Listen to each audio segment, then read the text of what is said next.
প্রকাশ থেকে যারা আমার ভিডিওটি দেখছেন সবাইকে আসসালামু আলাইকুম। তো আজ চলে আসছি আমাদের আমরিয়া গ্রামের মাঝিপাড়ায় সুকান্তর বাড়িতে। আমাদের এলাকারই ছেলে সুকান্ত ও দীর্ঘ 4 বছর যাবৎ অসুস্থতার কারণে বাড়িতেই পড়ে আছে। তো আমরা আজ এখন সুকান্তর সাথে কথা বলবো। আসসালামু আলাইকুম। আলহামদুলিল্লাহ। আপনার এই সমস্যা কতদিন যাবৎ? সমস্যা 4 বছর। কি দেখি এরকমের ঘটনা ঘটলো? ঘটনা হলো রাজমিস্ত্রি কাজ করতাম। হ্যাঁ। তো তিনতলা ভাড়া করতে ভাড়া ভেঙে নিচে পড়ে যায়, মেরুদণ্ডের হাড় ভেঙে যায়। পরে যশোর মাগুরা ঢাকা চিকিৎসা করার পর হলো অপারেশন করা হয়েছে। অপারেশনে অনেক টাকা পয়সা খরচ হয়েছে, কিন্তু আমি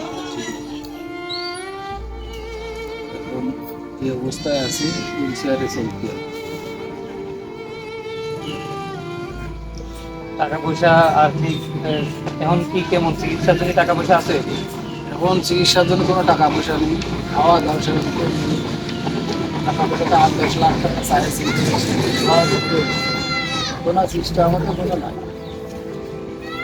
তো আপনারা শুনলেন যে দীর্ঘ 4 বছর যাবৎ বাড়িতে আছে। চিকিৎসার জন্য যে টাকা পয়সা ছিল সবই শেষ।